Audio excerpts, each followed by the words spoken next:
अस्सलाम वालेकुम प्यारे नाज़रीन, कैसे हैं आप सब।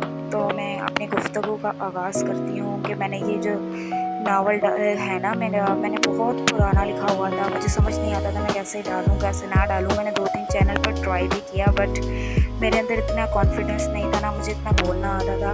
तो सब ने मुझे मोटिवेट किया, तो आज मैं दोबारा से चैनल पर डालने जा रही हूँ, जो कि मेरा चैनल नहीं है बल्कि मेरे प्रो का चैनल है। तो मैंने कहा कि मैं कोशिश करती हूँ। उसने मुझे बहुत ज़्यादा मोटिवेट किया। उसने कहा लिखने तुम्हें आता है तो तुम डालो तो सही। मैंने बहुत जगह डाला था, अपने 2-3 चैनल भी बनाए, बट मुझे डर होता था कि 1-2 व्यूज़ आते थे तो मैं डिलीट कर दिया करती थी। लेकिन फिर मैंने दोबारा से शुरू किया। मैं जानती कि मुझे इतना लिखना तो नहीं आता, लेकिन जो भी लिखा है भाई ने कहा तुम डालो तो सही, हो सकता है कि लोगों को पसंद आ जाए।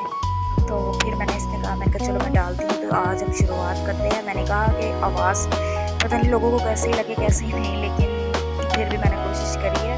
तो आप प्लीज़ मेरी वीडियो को एंड तक लाजमी देखिएगा। अगर आपको पसंद आए तो लाइक, सब्सक्राइब और शेयर ज़रूर कीजिएगा।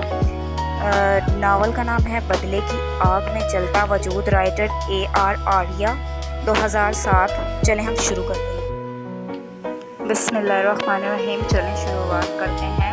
बारे में नहीं जानती है, रेहाम को लाकर हैरिस ने कमरे यानी अपने कमरे में फेंका था बेड पर। अब वो बाहर के इंतज़ाम देखने गया और 10 मिनट बाद दोबारा कमरे में आया तो वो तकरीबन अभी ही उठी थी और शायद ये जानने की कोशिश कर रही थी कि वो कहाँ है कि हैरिस के दरवाजे को खोलने पर डर गई। वो एक शैतानी मुस्कुराहट में उसके पास आ रहा था। रेहाम डर कर पीछे जा रही थी, यहाँ तक कि वो बेड से उतरकर अलमारी से जा लगी और वो बिल्कुल उसके करीब था। रेहाम के मुंह से अल्फाज तक ना निकल रहे थे, फिर भी वो बोली, कौन हो तुम और मुझे यहाँ क्यों लाए हो। जब हैरिस ने उसका चेहरा पकड़ा और कहा, जल्द पता चल जाएगा। जब रेहाम ने गौर से उसकी आंखों को तो देखा तो कहा, तुम तुम तुम तो वो यूनी। तो हैरिस बोला, हाँ, यूनी वाला, वो लड़का जिसके गिफ्ट समझकर तुम किसी और से गिफ्ट ले रही थी। चलो अब जल्दी से वो सफ़ेद सूट पहनो, तुम्हारा निकाह है। रेहाम चौंक गई और कहा, मेरा निकाह? मगर क्यों? उसने कहा, मैं किसी से निकाह नहीं करूँगी। उसकी इनकार मुंह से निकली थी और हैरिस बिल्कुल अपने होश खो बैठा। उसने रेहाम के मुंह पर एक ज़ोरदार थप्पड़ मारा। रेहाम लड़खड़ा कर फर्श पर गिरी और उसका होंठ भी फट गया। रेहाम की आंखों से आंसू निकलने लगे कि उसके बाप और भाइयों ने तो उसको हाथ तक ना लगाया और ये शख्स उसके मुंह पर थप्पड़ मार चुका था।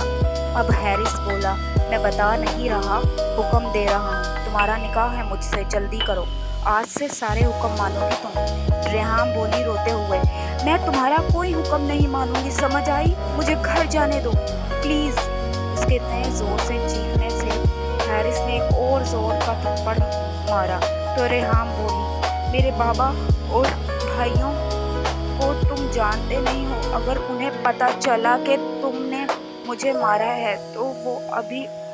और कुछ बोलती है कि हैरिस ने उसको बालों को अपनी मुट्ठी में पकड़कर इस तरह खींचा कि उसकी चीख के साथ आंसुओं में भी रवानगी आ गई। वो पछता रही थी कि वो इतनी रात को अकेली निकली ही क्यों। हैरिस ने रेहाम पर थप्पड़ों की बारिश कर दी। रेहाम के गाल सुर्ख हो गए और उंगलियों के निशान उसके मुंह पर किसी छाप की तरह छप चुके थे। वो डर से कांप रही थी। हैरिस ने उसका हाथ पकड़ा और सोफे तक लाया और कहा, ये सूट लो और तैयार हो जाओ, और निकाह में हाँ के अलावा अगर कोई और अल्फाज तुम्हारे मुंह से आज़ाद हुआ ना तो ये गन। उसने अपनी पॉकेट से गन निकालकर उसके हाथ पर रखी। वो थर थर कांपने लगी और कहा, मैं करूँगी निकाह, प्लीज़ नहीं करो, प्लीज़ मैं निकाह करूँगी, गन नीचे करो। हैरिस की आंखों की सुर्खी देखकर ऐसा लग रहा था वो अभी उसको जान से मार डालेगा, जिसकी वजह से वो हाँ कह रही थी। अब हैरिस रेहान को गुद्दी से पकड़कर बालों को अपने मजबूत गिरफ्त में लेकर धाड़ता है कि अब ये रोना तड़पना, ये डर, ये आंसू, ये कांपना, ये तुम्हारा मुकद्दर बन जाएगा। रेहाम की आंखों से آنسو پانی کی طرح زاروں قطار بہہ رہے تھے۔ حارث زور سے اس کو دھکا مار کر فرش پر پھینکتا ہے۔ ریحام نے جو کڑا ہاتھ میں پہنا ہوا تھا وہ گولڈ کا تھا۔ اس کے فرش پر دھکا دینے کی وجہ سے وہ کڑا ریحام کے ہونٹ پر لگا اور اس کا ہونٹ پھٹ گیا۔ تو یہ تھا چھوٹا سا ناول جو کہ میں نے ابھی اپنا 2-4 پیجز کے ڈالے ہیں۔ باقی اگر آپ کو یہ آگے کنٹینیو کرنا ہے تو پلیز مجھے سپورٹ ضرور کیجیے گا، میں اگلا بھی ایپیسوڈ ضرور ڈالوں گی۔ بس یہ ہوتا ہے کہ ہم چھوٹے چھوٹے رائٹرز کو آپ کی سپورٹ کی ضرورت ہوتی ہے۔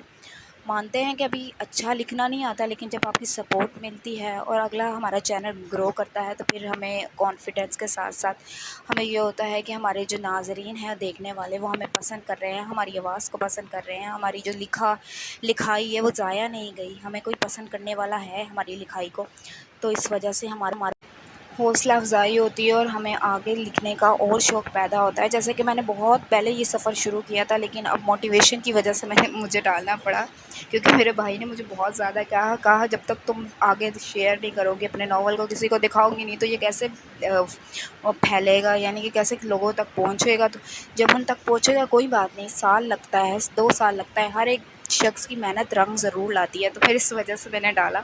ورنہ مجھے تو بہت رونا آ رہا تھا کہ میں لکھتی ہوں لیکن میں ڈالتی نہیں، ہر باری میں یہی سوچ کر ڈیلیٹ کر دیتی تھی کہ آواز پتہ نہیں کیسی ہوگی، آواز کیسی جائے گی کیسے نہیں۔